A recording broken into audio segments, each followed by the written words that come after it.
بسم اللہ الرحمن الرحیم۔ رب زدنی علما رب زدنی علما۔ پارہ نمبر 29 سورہ دہر۔ سورہ دہر کا دوسرا نام سورہ الانسان بھی ہے۔ اس میں انسان کو اس کی حقیقت سے آگاہ کیا گیا ہے۔ انسان کو اس کی تخلیق کے بارے میں بتایا کہ ہم نے انسان کو ایک مخلوط نطفے سے پیدا کیا ہے، اور پیدا کرنے کا مقصد بتا دیا۔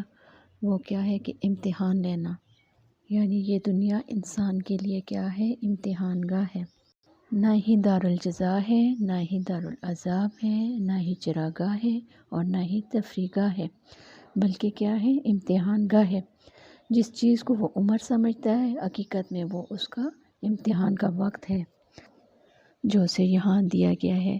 دنیا میں جو قوتیں اور صلاحیتیں بھی اس کو دی گئی ہیں، اور جن چیزوں پر بھی اس کو تصرف کے مواقع دیے گئے ہیں، جن حیثیتوں میں بھی وہ یہاں کام کر رہے ہیں، اور جو تعلقات بھی اس کے اور دوسروں انسانوں کے درمیان ہیں، وہ سب اصل میں امتحان کے بے شمار پرچے ہیں، اور زندگی کی آخری سانس تک یہ امتحان جاری رہے گا، اور نتیجہ اس کا دنیا نہیں بلکہ آخرت ہے۔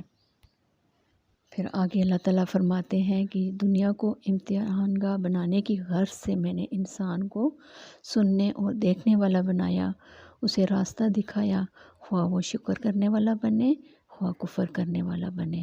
پھر آگے اللہ تعالیٰ سزا اور جزا کے بارے میں بیان فرما رہے ہیں کہ کفر کرنے والوں کے لیے زنجیریں اور توق اور بھڑکتی ہوئی آگ مہیا کر رکھی ہے، اللہم اجرنی من النار، اور شکر کرنے والوں کے لیے جنت کے باغ ہوں گے۔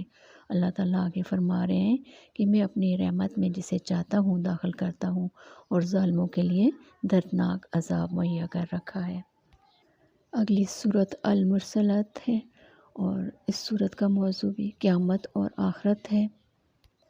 آیت نمبر 7 میں اللہ تعالیٰ فرما رہے ہیں کہ جس چیز کا تم سے وعدہ کیا جا رہا ہے وہ ضرور واقعہ ہونے والی ہے، یعنی قیامت، آخرت اور فیصلے کا دن۔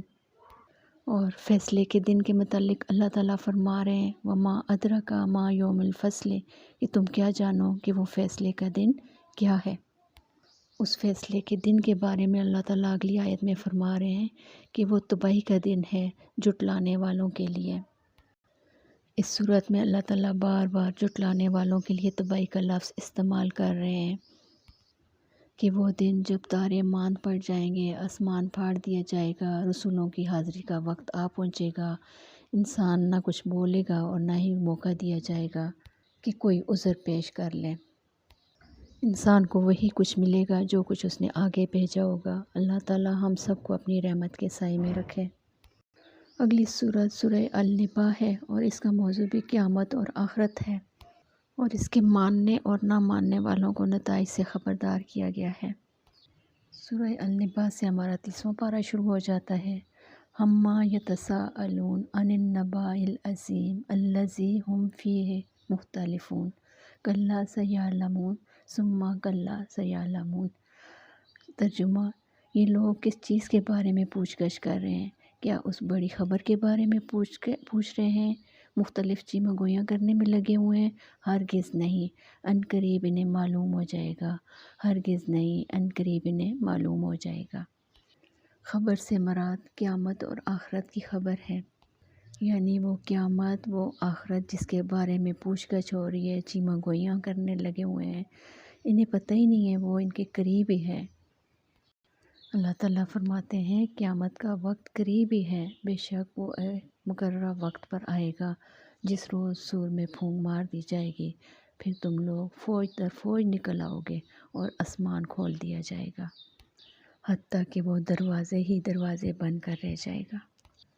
ہر انسان دیکھ لے گا جو کچھ اس نے آگے بھیجا ہوگا، اور کافر پکار اٹھے گا یا لیتنی کنت ترابا، کاش میں خاک ہوتا۔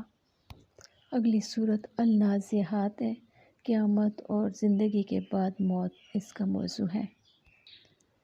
زندگی، موت اور پھر حیات۔ موت کے بعد جب انسان اللہ کے حکم سے اٹھے گا تو پھر کبھی موت نہیں آئے گی، اور جو لوگ اس عارضی دنیا میں رہ کر اپنی ہمیشہ کی زندگی کے لیے کچھ نیک کام کریں گے وہ تو مزے میں ہوں گے، مگر منافقین، فجار اور کفار پر قیامت کے روز ہول طاری ہوگا۔ ان کے بارے میں اللہ تعالیٰ فرماتے ہیں کہ کچھ دل ہوں گے جو اس روز خوف سے کانپ رہے ہوں گے، نگاہیں ان کی سہمی ہوں گی۔ مومنین اور صالحین اس ہول سے محفوظ ہوں گے، یعنی انتہائی گھبراہٹ کا وقت، اور ان کو ذرا پریشانی نہیں ہوگی، ذرا پریشان نہیں کرے گا وہ وقت ان کو۔ دنیا میں رہتے ہوئے ہماری نظر آخرت پر ہونی چاہیے، وہ دن ضرور آئے گا۔ اللہ تعالیٰ نے اس کا ایک وقت مقرر کیا ہوا ہے، اور اس کا علم سوائے اللہ کے اور کسی کے پاس نہیں ہے۔ نبی پاک صلی اللہ علیہ وسلم سے قیامت کے متعلق کسی نے پوچھا تو آپ صلی اللہ علیہ وسلم نے فرمایا کہ اس کا جتنا علم پوچھنے والے کو ہے، بتانے والا بھی اتنا ہی جانتا ہے، یعنی سوائے اللہ کے کوئی اس کا علم نہیں رکھتا، مگر وہ وقت مقرر ہے، آنا ضرور ہے۔ اگلی سورہ عبسہ ہے، اس میں قیامت کی ہولناکی کے متعلق بیان ہے کہ وہ دن جب آدمی اپنے بھائی، اپنی ماں، اپنے باپ، اپنی بیوی، اپنی اولاد سے بھاگے گا، سوائے اپنے اور کسی کا ہوش نہ ہوگا۔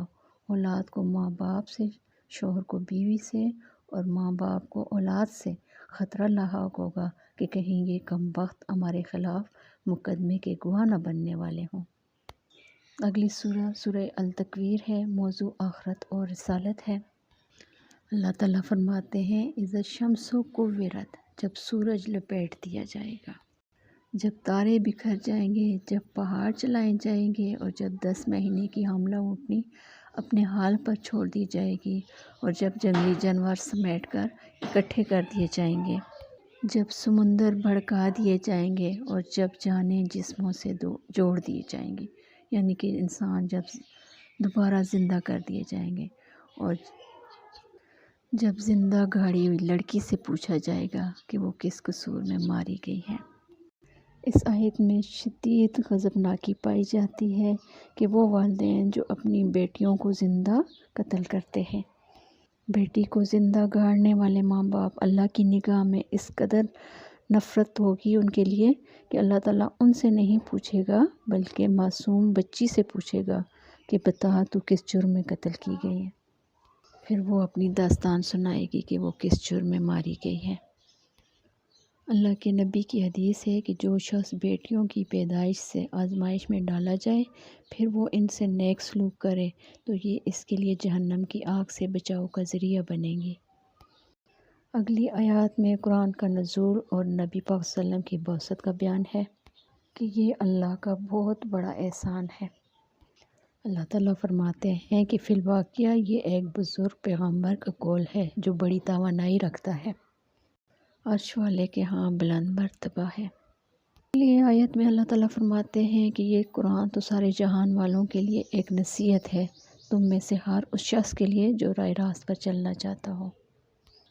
اور ساتھ ہی اللہ تعالیٰ فرماتے ہیں کہ تمہارے چاہنے سے کچھ نہیں ہوتا جب تک اللہ رب العالمین نہ چاہے۔ وَمَا تَشَاءُونَ إِلَّا أَن يَشَاءَ اللَّهُ رَبُّ الْعَالَمِينَ۔ اللہ تعالیٰ ہم سب کو اپنے فضل سے طالب حق بنائے، آمین یا رب العالمین۔